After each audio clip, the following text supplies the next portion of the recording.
Assalamualaikum, maaf, mau tanya soal ketaatan dengan ulil amri pemerintah saat ini, atau menurut sudut pandang saya bukan.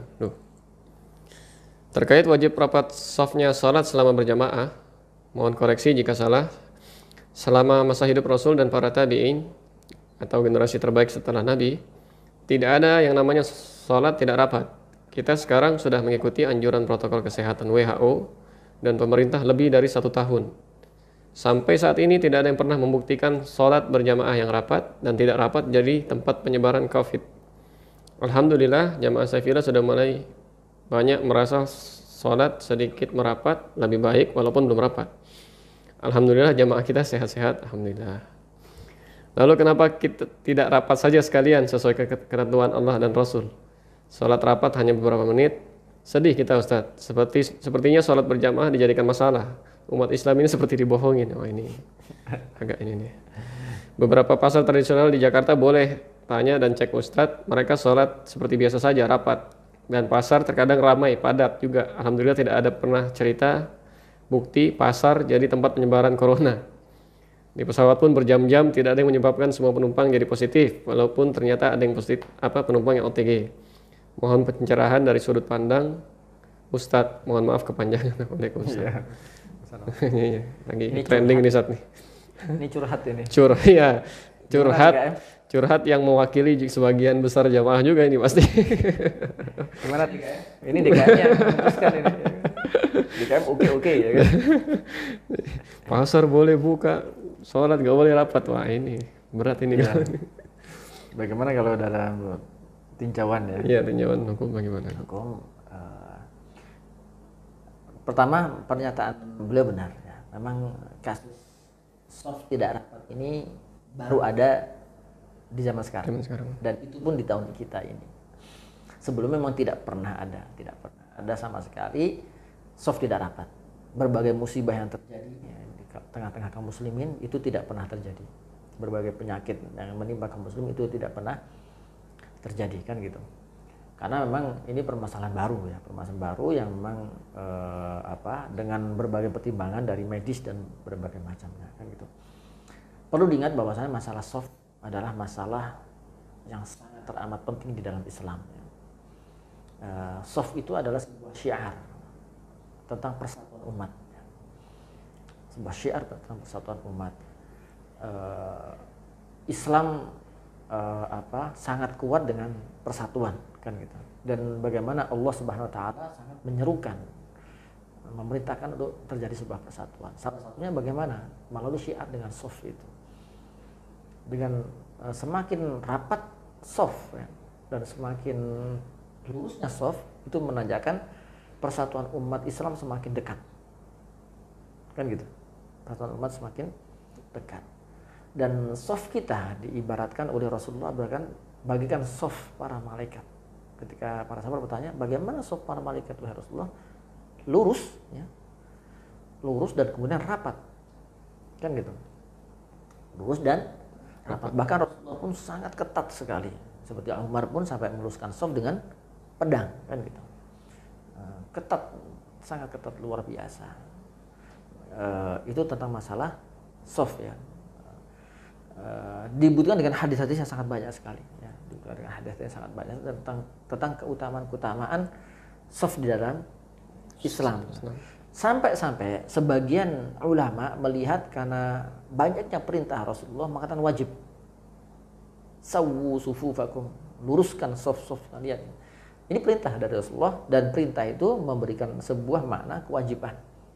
Sampai dalam kitab fikih itu kalau ada satu orang sendirian di soft itu, sebagian ulama mengatakan sholatnya batal.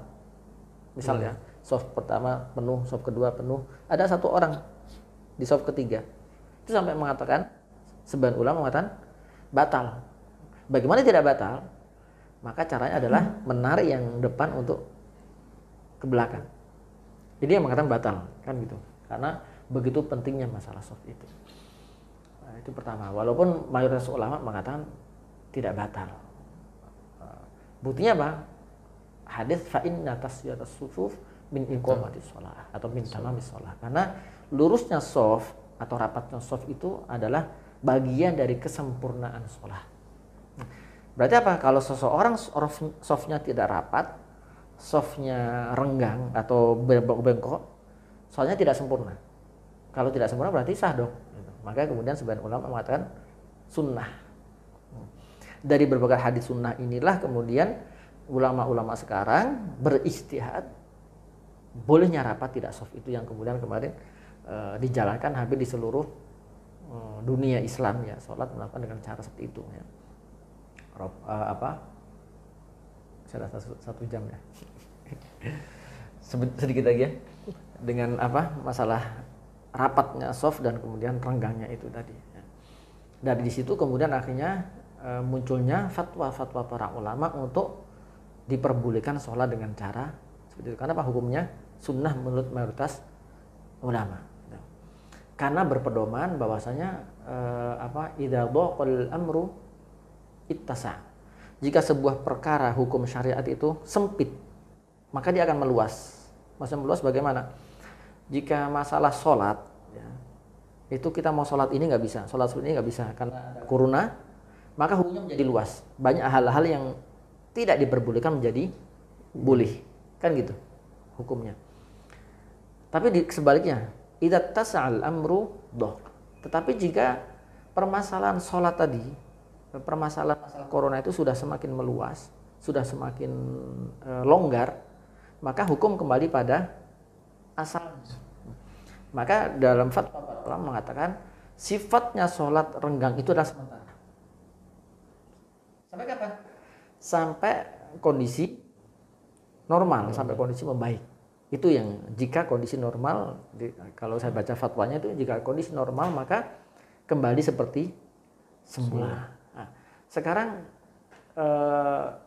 permasalahannya yang menjadi pertanyaan, apakah kondisinya sudah kondisi corona ini sudah mulai ketat atau tidak? Gitu. Kalau kita temukan di masyarakat, sudah longgar sekali ya. Sudah longgar sekali, walaupun memang secara protokol maupun pemerintah masih mengatakan tetap perketat, tetapi secara prakteknya longgar. Orang ke pasar normal ya, orang kerja sudah hampir normal, tidak normal ya. Di jalan sudah sangat macet luar biasa. Di tempat-tempat wisata, tempat-tempat umum sudah macet, sudah normal dan orang melakukan aktivitas seperti tidak terjadi apa-apa. Bahkan banyak kerumunan. Ya, banyak kerumunan.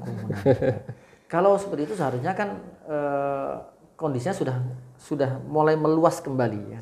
Sudah banyak aturan-aturan itu sudah longgar. Maka di sini hukum asal sholat bagaimana? Shafnya rapat, hukum asal sholat. Hukum asal sholat ketika kondisi normal adalah rapat lagi. Itu harus dipahami. Pertama, yang kedua tentang masalah pasar ya. Saya tidak mengatakan itu mungkin ini ya, secara bukti data memang kita tidak tahu ya penyebaran corona, bahwasanya pasar orang pulang dari pasar tidak terkena corona sama tidak, kita tidak tahu. Yang jelas banyak bukti-bukti bahwasanya dari pasar banyak juga yang terkena ya. Tetapi secara kita lihat dari sisi syar'i, pasar itu adalah Rasulullah mengatakan habbul biladi ilallah masajiduha. Tempat yang paling dicintai oleh Allah, wilayah atau tempat yang paling dicintai oleh Allah adalah masjid-masjid. Wa baghaduha, dan yang paling dimurkai oleh Allah adalah aswaquha, pasar-pasarnya. Secara logika kan, tempat yang dibenci oleh Allah, tempat yang dimurkai oleh Allah saja tidak ada aturan di sana, ya kan? Tidak ada aturan untuk orang pergi di sana kemari. Ya. Bagaimana tempat yang dicintai oleh Allah, kemudian itu malah dibuat diperketat kan gitu. Itu menjadi masalah ya kan. Tempat yang dimurkai saja tidak ada aturan gitu. Seharusnya tempat yang dicintai harus kembali normal kembali, itu yang pertama. Kemudian kita harus meyakini bahwasanya innama ya'muru masajidallahi, yaitu sesungguhnya seorang yang dikatakan memakmurkan rumah-rumah Allah, masjid Allah, salah satunya walam yakhsha illa lillah. tidaklah dia takut kecuali kepada Allah Subhanahu wa taala. Ini harus kita yakini bahwasanya masjid adalah baitun likulli taqi. Rasulullah mengatakan bahwa rumah bagi orang yang bertakwa, orang yang takut kepada Allah Subhanahu wa taala. Artinya ketika seorang pergi ke masjid harus yakin bahwasanya ini rumah Allah. Bahkan seseorang pergi ke masjid, maka dia adalah zairullah, dia adalah tamu Allah. Fahaqqun lil mazur, maka wajib bagi yang dikunjungi masya Allah ayyukrima, Allah pasti akan memuliakannya. Atau dalam hadis lain tadi, waqad takafalallahu liman kana di masjid, Allah akan menjamin seseorang yang pergi masjid birruhi warrahmah, Allah akan menjamin dengan rahmatnya. Seharusnya masjid akan menjadi sebuah tempat yang paling aman bagi orang bertakwa kepada Allah. Dan kita buktikan ya, walaupun memang tidak ada dasar dalil yang jelas ya, buktinya ketika terjadi sebuah musibah ya, orang pada larinya kemana? Ke masjid.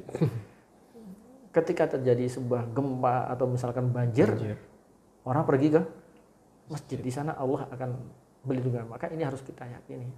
Masjid adalah tempat yang diberkahi oleh Allah, banyak kebaikan di sana. Seharusnya kita menjalankan apa diperintahkan oleh Allah Subhanahu wa taala. Dan alhamdulillah di Masjid Sevilla ya, selama setahun sudah berjalan ini, setahu saya, sependek pengetahuan saya, belum pernah ada kasus seseorang tertular di dalam masjid. Jadi secara ini ya, setahu saya, dan di banyak masjid yang sudah menjalankan shafnya rapat, alhamdulillah ya, dengan izin Allah ya. Kita semua berharap, bukan butuh sombong-sombongan ya, tapi tahaddus bin ni'mah, untuk menceritakan sebuah kabar gembira ya kan. Bukan sebuah kesombongan, tetapi ini adalah tahaddus bin ni'mah. Banyak sekali yang sudah menjalankan rapat shaf, tetapi alhamdulillah belum kita temukan ya saat ini secara data seseorang tertular di masjid. Secara data seseorang tertular di masjid. Seharusnya ini adalah sebuah kabar gembira bagi kita ya, bahwasanya kalau kita ingin aman dari corona ya, kalau kita memang ingin mendapat rahmat Allah, keberkahan dari Allah, seharusnya kemudian kita semakin memakmurkan masjid ya, semakin menjaga adab-adab di dalam masjid.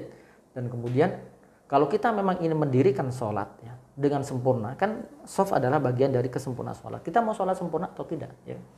Kalau mau sempurna ya silahkan menjalankan shaf rapat. Kalau nggak mau sempurna ya seperti biasanya, ya kan. Gitu. Allahu a'lam bishawab. Insyaallah. Ya, memang beberapa masjid juga ada sempat waktu itu sholat di masjid daerah Tangerang dan di Jakarta. Ya lantainya disilang-silang, tapi begitu komat rapat sholatnya. Jadi ya masih banyak pertentangan kalau di masa sekarang. Tapi mudah-mudahan ya Allah segera angkat penyakit atau wabah corona ini dari Indonesia. Jadi sudah hilang kegundahan atau kegalauan dari masyarakat.